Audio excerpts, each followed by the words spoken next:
Oke, assalamualaikum warahmatullahi wabarakatuh. Alhamdulillahirobbilalamin. Yang terhormat Bapak Eri Christian, SSI, MSI, dosen pembimbing mata kuliah komputasi. Izin memperkenalkan diri, nama saya Nur Jamilah dengan nomor MPF 411254 dari kelas 1B Teknologi Laboratorium Medis. Pada kesempatan ini izinkan saya untuk menjelaskan sedikit tentang penggunaan narkotika di dunia kesehatan.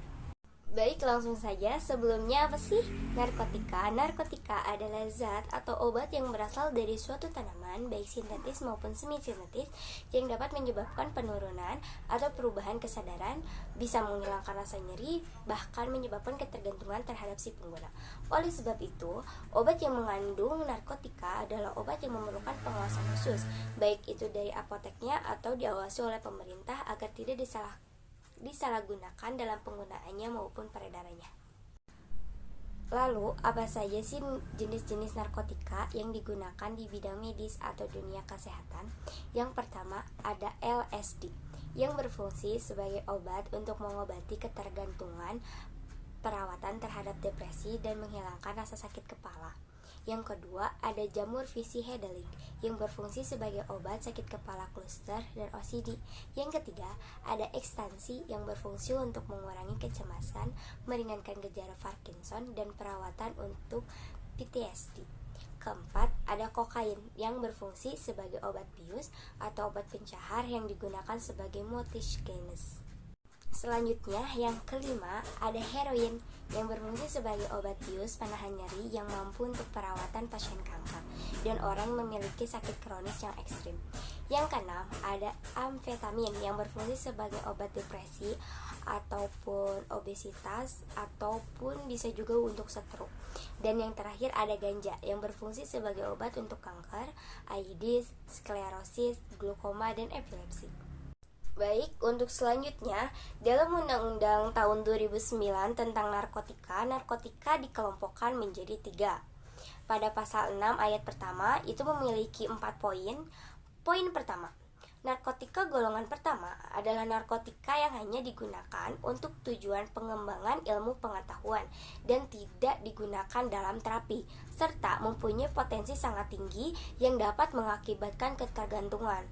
Narkotika golongan pertama dilarang digunakan untuk kepentingan pelayanan kesehatan, itu menurut pasal 8 ayat pertama. Tetapi, dalam jumlah terbatas, narkotika golongan pertama dapat digunakan untuk pengembangan ilmu pengetahuan teknologi, regenesia, dan laboratorium setelah mendapat persetujuan Menteri atas rekomendasi Kepala Badan Pengawasan Obat dan Makanan atau BPOM, itu menurut pasal 8 ayat 2.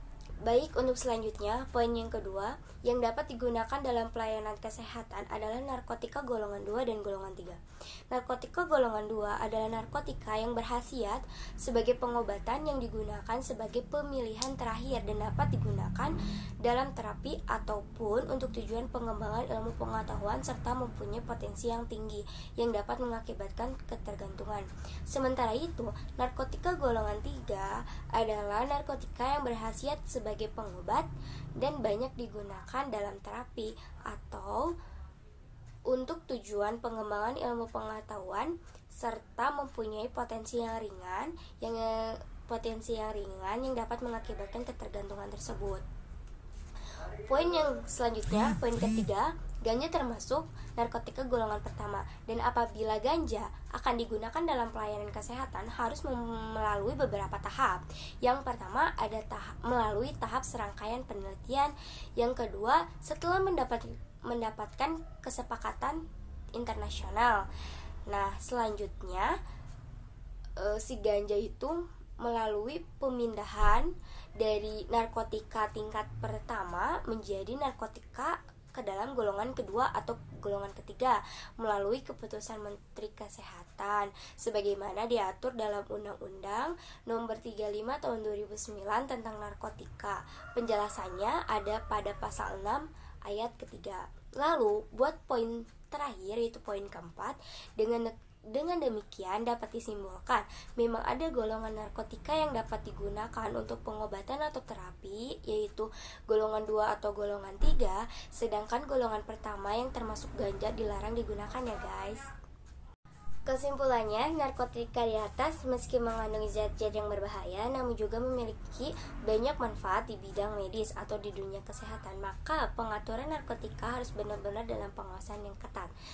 Berdasarkan keputusan Menteri Kesehatan Republik Indonesia nomor 1999/Menkes/SK/10/1996, pedagang besar farmasi FBV Kimia Farma mengungkapkan bahwa kepentingan pengobatan dan ilmu pengetahuan dipertanggungjawabkan oleh Pengawasan Obat dan Makanan atau BPOM yang bertujuan untuk memudahkan pengawasan narkotika oleh pemerintah.